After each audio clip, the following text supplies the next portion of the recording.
Assalamualaikum warahmatullahi wabarakatuh. Para pendengar dan peminat kaset yang tengah diputar ini, saya menyatakan rasa bahagia, rasa syukur kepada Allah dapat menyampaikan dakwah saya ini sekarang dengan kaset. Moga-moga dapat tuan-tuan putarkan, tuan-tuan dengarkan ketika tenang-tenang dengan anak-anak di rumah, atau ketika naik mobil, di mobil-mobil yang dapat memasang kaset dalam perjalanan yang jauh, sehingga kecapean dan kepenatan dalam perjalanan pun hilang karena mendengarkan suara ini. Yang akan jadi cerita saya pada hari ini adalah apa yang pernah kejadian di zaman Nabi kita Muhammad sallallahu alaihi wasallam. Di dalam riwayat ada diceritakan bahwa pada suatu hari, kira-kira pukul 9 pagi sepenggalah matahari naik, Rasulullah sallallahu alaihi wasallam berjalan dari rumahnya, dari biliknya, menuju ke dalam masjid beliau yang mulia di Madinah. Ketika itu biasanya ada juga orang yang sembahyang di masjid, sembahyang sunat duha. Tapi umumnya masyarakat sudah keluar dari rumahnya pagi-pagi, bekerja menurut bidang masing-masing. Yang pergi bertani, yang pergi berniaga, yang pergi mengembalakan unta atau kambingnya. Tinggallah beberapa orang saja. Beliau lihat di sudut masjid ada satu orang pemuda sedang duduk tafakur termenung. Mukanya kelihatan muram saja, menunjukkan kesedihan yang terpendam di dalam hatinya. Rasulullah mendekat kepada pemuda yang tafakur itu. Setelah dilihatnya Rasulullah datang, dia pun menengadahkan muka. Rasulullah pun bertanya, "Mengapa di saat begini engkau duduk tafakur dalam masjid? Dan wajahmu kelihatan ada menampakkan kesedihan atau muram durja. Apakah yang engkau derita sekarang ini?" Jadi pemuda tadi menjawab, "Hazanun lazimatni ya Rasulullah wa duyunun." Artinya, aku ditimpa duka cita ya Rasulullah karena utang. Rupanya orang ini berutang. Utang telah lama, janji sudah dekat, persediaan buat membayar belum ada. Itu yang saya menungkan di sini ya Rasulullah. Dengan senyum Rasulullah menjawab, "Sudikah engkau kalau aku ajarkan kepadamu suatu bacaan? Apabila bacaan ini, yaitu berupa doa, engkau baca pagi-pagi, dan nanti petang-petang pun engkau baca pula dengan hati khusyuk, InsyaAllah hutangmu itu akan terbayar." Tentu pemuda tadi dengan besar hati menjawab, "Tentu ya Rasulullah. Aku senang sekali kalau dapat engkau ajarkan kepadaku apakah doa itu." Lalu Rasulullah membacakan, mengajarkan kepada pemuda itu doa ini. Inilah yang akan saya bacakan pula, mudah-mudahan kita semuanya dapat pula mengambil bacaan ini menjadi bacaan kita. Kita baca pagi, kita baca petang. Apa bunyinya? Allahumma inni a'udzubika minal hammi wal hazani. Wa a'udzubika minal ajzi wal kasli. Wa a'udzubika minal bukhli wal jubni. Wa a'udzubika min ghalabati daini wa qahrir rijal. Sebelum kita uraikan atau kita tafsirkan artinya satu demi satu, baik kita artikan secara keseluruhan lebih dulu. Artinya ialah, ya Tuhanku, aku berlindung kepada Engkau daripada ini. Lalu disebut 8 banyaknya. Yang pertama, aku berlindung kepada Engkau daripada duka cita, daripada kesusahan dan duka cita. Susah dan duka cita, sudah 2. Dan aku berlindung kepada Engkau daripada malas, daripada lemah dan malas, jadi 4. Dan aku berlindung kepada Engkau daripada bakhil, berat mengeluarkan uang, dan daripada pengecut atau penakut, sudah 6. Dan aku berlindung kepada Engkau daripada pengaruh berutang, dan daripada kekuasaan orang lain atas diri kita, sehingga kita tidak mempunyai kemerdekaan pribadi lagi. Inilah 8 yang diminta kepada Tuhan. Moga-moga kita jangan diserang oleh penyakit ini. Karena kalau ada ini penyakit yang 8 perkara, itu kita menjadi mempunyai pribadi yang lemah. Tidak mempunyai lagi personality yang dapat tegak. Padahal dalam didikan agama kita, tempat kita takut cuma satu, yaitu Allah. Yang lain tidak ada. Yang pertama, susah. Apabila orang telah susah, pikirannya pun sudah tertumbuk. Jalan untuk maju tidak ada lagi. Padahal dalam kehidupan itu, manusia tidak akan berjalan di atas jalan yang datar saja, yang bertaburkan kembang. Kehidupan itu mendaki, menurun, melereng, berenang, melawiti ombak dan gelombang. Itu pasti dalam hidup. Apa yang disusahkan?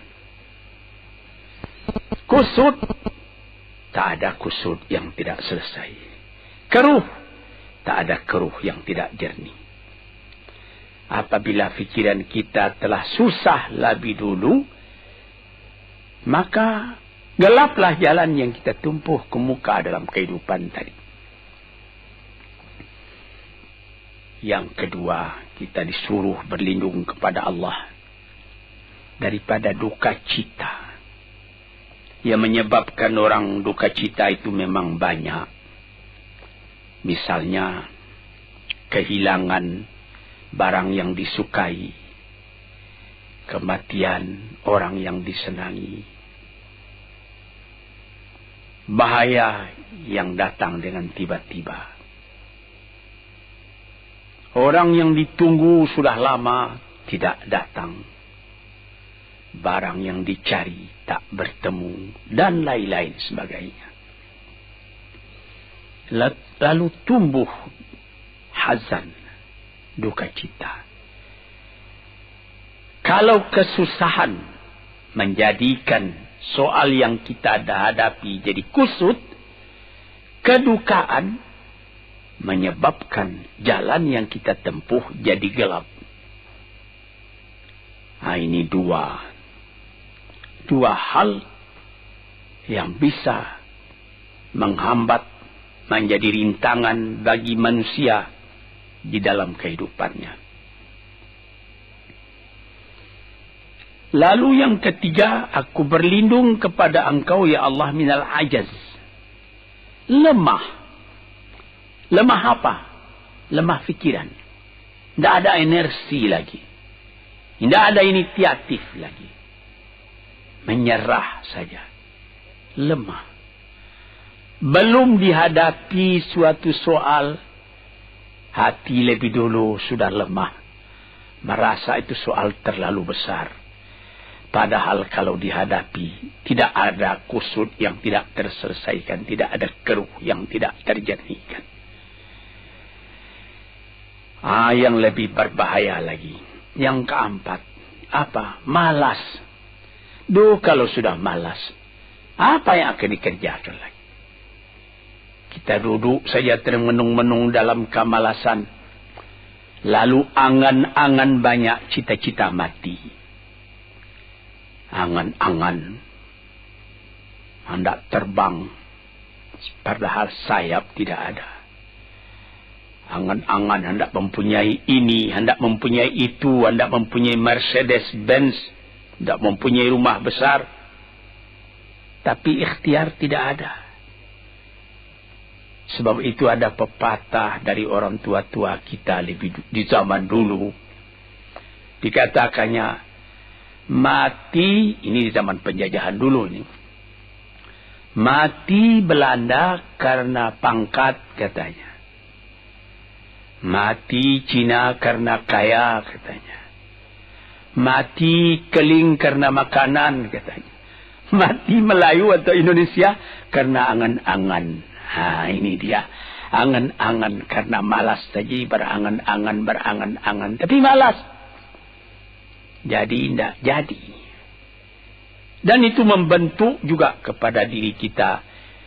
Orang pemalas itu jalannya lunglai saja. Matanya muram saja.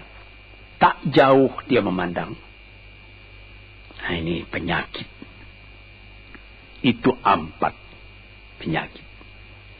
Lantas dikatakannya lagi yang nomor 5 dan nomor 6. Wa a'udzubika minal bukhli wal jubni. Dan aku berlindung kepada Engkau daripada bakhil dan pengecut. Ini lebih berbahaya lagi. Dikumpul-kumpulnya harta banyak-banyak. Maksudnya tadi hendak menguasai harta itu. Lama-lama dengan tidak disadarinya, harta itulah yang menguasai dia. Dia menjadi bakhil. Siang malam tidak ada kesenangan, cuma sibuk cari uang.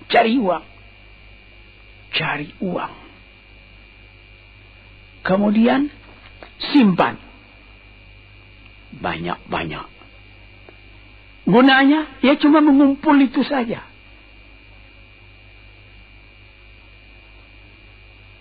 Akhirnya berapa banyaknya orang yang mengumpul harta banyak-banyak, faidahnya tidak didapatnya. Saya ingat cerita dahulu 40 tahun yang lalu ketika saya masih tinggal di kota Medan. Ada satu orang kaya mengumpul harta. Terkenal dia kaya di Medan, beberapa buah rumah, puluhan rumah yang dipersewakannya. Dan ada lagi harta-harta yang lain. Dia berjalan di jalan raya kota Medan itu dengan jalan kaki pakai payung satu. Padahal orang sudah mulai membeli mobil. Entah Cadillac lah, entah Chevrolet lah. Model-model yang terkenal sebelum perang. Anaknya mengambil faidah dari kekayaan ayahnya. Dia beli mobil dengan uang ayahnya. Lalu orang bertanya, Tuan, anak Tuan sudah naik mobil, Tuan masih jalan kaki.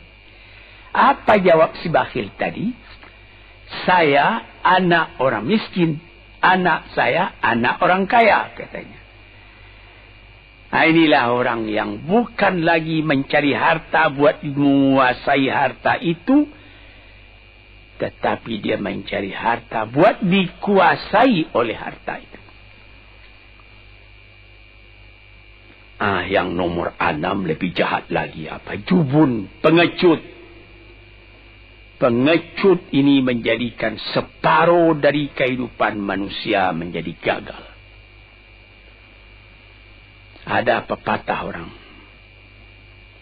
Kalau engkau berniaga atau berusaha, meskipun modalmu tadinya tidak ada, asal engkau berani, itulah modal utama dalam hidup. Sesuai dengan pepatah Melayu atau pepatah Indonesia lama, dia katakan,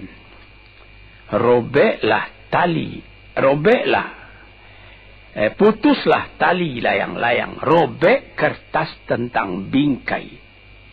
Hidup jangan mengepalang, tidak kaya berani pakai. Hidup jangan mengepalang, tanggung-tanggung jangan. Tidak kaya, berani pakai. Keberanian itu adalah modal.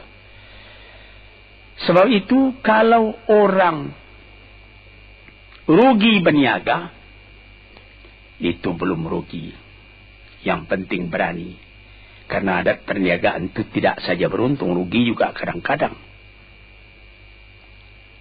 Tapi, kalau keberanian yang hilang, separuh daripada kekayaan tadi sudah habis.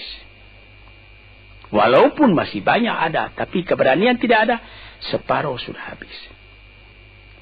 Akhirnya, walaupun kekayaan besar, tapi kepercayaan hilang, itu namanya habis, tidak ada lagi. Walaupun berjuta yang tinggal dalam tangan, tapi orang tidak percaya. Apa lagi artinya? Sebab itu yang pertama sekali modal itu keberanian menghadapi hidup. Ini 6. Yang ke-7 dan 8. Wa a'udzu bika min ghalabati daini wa qahri rijal. Dan aku berlindung kepada engkau ya ilahi daripada pengaruh utang. Hutang itu, itulah anak muda yang duduk di sudut masjid tadi. Dipengaruhi oleh utang. Sampai Rasulullah sendiri pun mengatakan, Iyyakum wad-daina. Jagalah.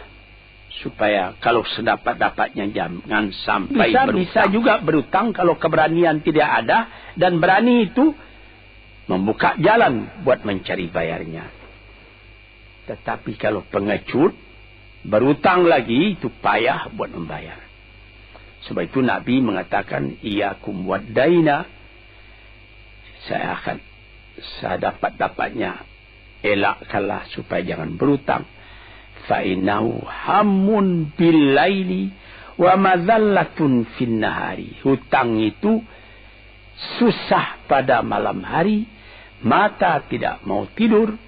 Dengan apa imbangan hutang tadi, berapa hutang, berapa yang akan diterima, sehingga mata tidak mau tidur malam itu memikirkan hutang. Akhirnya mazallatun fin nahari, kalau siang hari badan berasa hina, tak berani keluar dari rumah.